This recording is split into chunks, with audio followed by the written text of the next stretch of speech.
And welcome to week two of the North Carolina high school football season. This is our second video of the 2023 season. This educational video series is for officials to help us with our skills and improve our knowledge of the rules. Let's get started with our first plays for this week.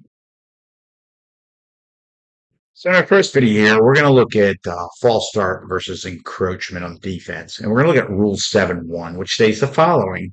Following the ready for play and after the snapper has placed his hands on the ball, encroachment occurs if any other player breaks the plane of the neutral zone, a defensive player makes contact with the ball prior to the end of the snap, or a defensive player makes contact with the hands or arms of the snapper prior to the snapper releasing the ball.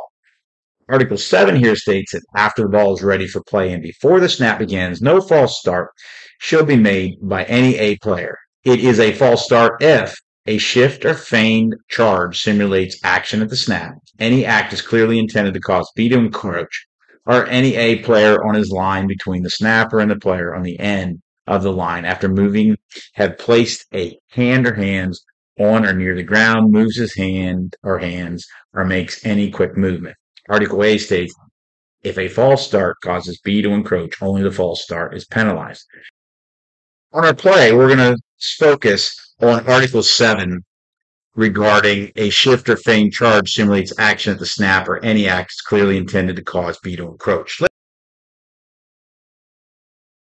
On this play here from the video view, we're going to see the head linesman and umpire throw a flag as the offense shifts into a new formation, and you can see the defense reacts to that and encroaches. So the question here is it encroachment or is it false start on the offense? And if you look at our game, Article 7, which says a shift or feigned charge simulates action at the snap, when the act is clearly intended to cause B to encroach. This is definitely looks like an act of the offense causing B to encroach and properly penalize the offense on the play 5 yards for a false start.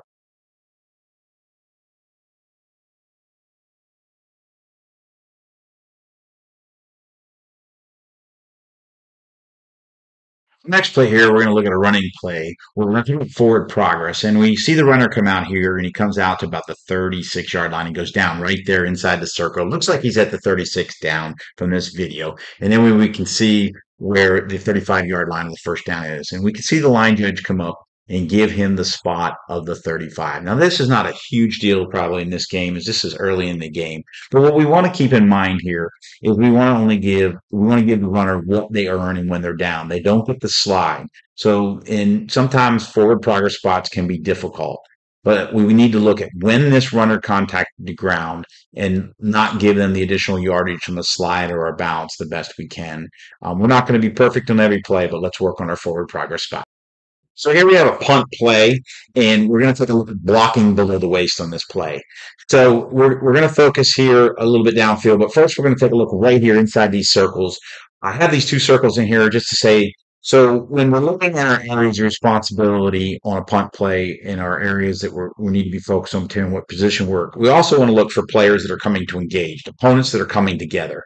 And so as we shift to this other circle, we can see these 2 players here are getting ready to engage. So this would be an area that if we catch this, we want to focus on this so we can see this play clearly and see the entire block. As we can see here, the player with the yellow gold helmet on goes down low. And this definitely looks like he gets him below the waist on this play, blocking below the waist here.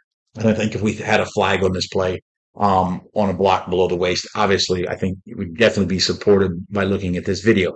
So we want to be looking for this type of thing, especially on these plays, punt plays and so forth, because that's where, things like this happen. And we don't want to be missing one of these blocks below the waist the best we can, because a block below the waist is a safety foul, as we talked about last week's video about safety foul on a block below the waist on a running play. And we want to be looking for this because this is dangerous. This can lead to an injury, and it's something that we want to be able to see and be able to rule on as an official. So let's keep a lookout on these particular punt plays for this type of action. So we get at our next play, we have another punt play. And in this play, we're going to look at a foul that's called by the line judge here. It's going to come after the receiver here picks up the ball and right on the tackle inside this gold circle. We're going to watch the defender here in the dark jersey hit the player in the white jersey, and watch this contact to the helmet above the shoulders with the defensive player's helmet here as it occurs. And we're going to slow this down and take a look at it. And you can see the receiver's helmet even comes off, and there's a flag. And I know the penalty was a 15-yard foul. I don't know specifically what they called on the field, but I can tell you this is definitely contact above the shoulders to the helmet, with the other player leading with his helmet. Supporting a targeting on this play would definitely be a foul that you could call, but you can see how violent this is with that contact in the front of the player's helmet, two helmets coming together above the shoulders, that forcible contact causing the receiver's head to snap back and his helmet to come off.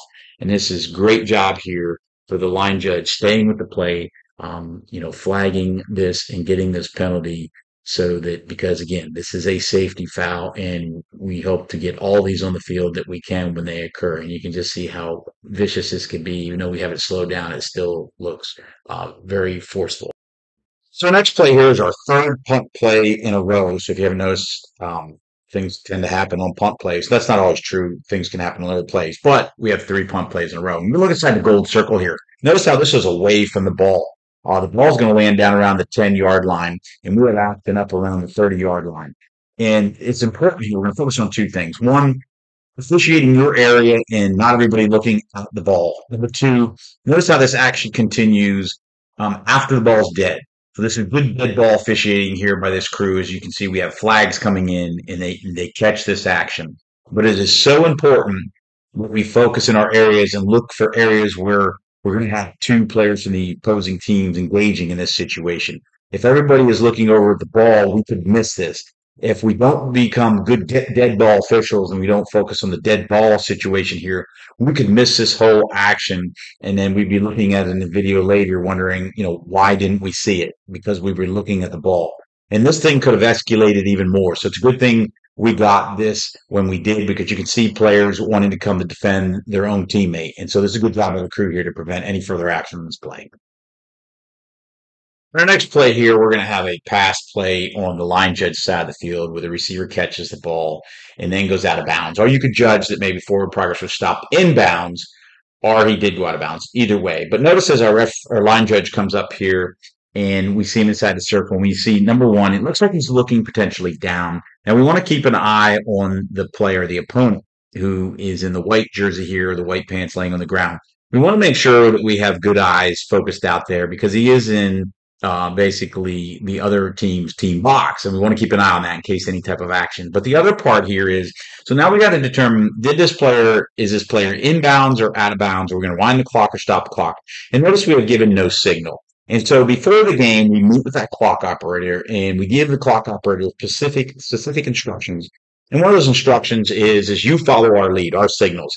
So if we wind the clock, you wind the clock. If we, stop clock with a stop clock signal, we stop the clock. But when we give no signal, we're not giving the clock operator the prompts they need, and then they begin to make their own decisions. And when they begin to make their own decisions, they'll tend to lose focus on us, and then they'll do their own thing during the game, and that's when we have clock problems sometimes. Keep that in mind. So our next play here, we're going to look at the offensive player, the right guard here inside the yellow circle. And we're going to look at his actions after the snap. And what we have on this play is this player, this offensive blocker here, slaps the head of the defensive player. You can see it right there where he takes his left hand up and slaps the back of the helmet of the player, the defensive player coming at him, slaps him on the back of the head with his left hand. Now, the question here is so what do we call on this? Especially when we get hands up in the face, because we don't have hands in the face like they do at the next level in high school. But we do have rules and language and fouls that will support a foul here on this particular play. And so you could call this potentially a personal foul if you deemed it a personal foul. But you could also look at rules on loss of 10-yard plays, in particular illegal blocking technique or illegal use of the hands. We look specifically underneath in the rule book here on the penalty chart, and we can see we have an illegal blocking technique, and we also have illegal use of hands or arms. So let's take a closer look at those two rules specifically. We look at Rule 2, Section 3 on blocking. It states Article 2, in blocking, a player may contact an opponent with the arms, hands, provided the technique is legal. The legal techniques are as follows. As we go down to B, open hand technique. The hands shall be, and number 4 states, at or below the shoulders of the blocker in the opponent, except when the opponent squats, ducks, submarines during the block or after the blocker is committed to his charge. And as we look at Rule 2, Article 3, we're going to look at the highlighted section here. It says the blocker may not initiate contact with his arm or hand against an opponent above the opponent's shoulder. As we take a second look at this particular play, we notice again that he slaps the back of the helmet of the defensive player. And you could very easily call this a personal foul, as this is unnecessary. This could be deemed a personal foul. But I wanted to make a point here that in these situations where we have hands above the shoulders in the face mask and so forth, and we think, oh, we don't have rules to support that because we don't have that rule, illegal use of the hands to the face. We do have rules language in the rule book to support the fact that a blocker cannot put his hands above the shoulders of the player that he is blocking, as just indicated in Rule 2. So let's keep that in mind, and this will allow us to be able to officiate this play and appropriately when we deem necessary to be able to penalize if we observe this type of conduct. I'd like to thank everyone for taking this opportunity to watch week two's educational video. And a big thank you to all the subscribers out there. Your support is greatly appreciated. I hope this video helps you in improving your knowledge in mechanics and skills for your next football game. And until next week, have a great week.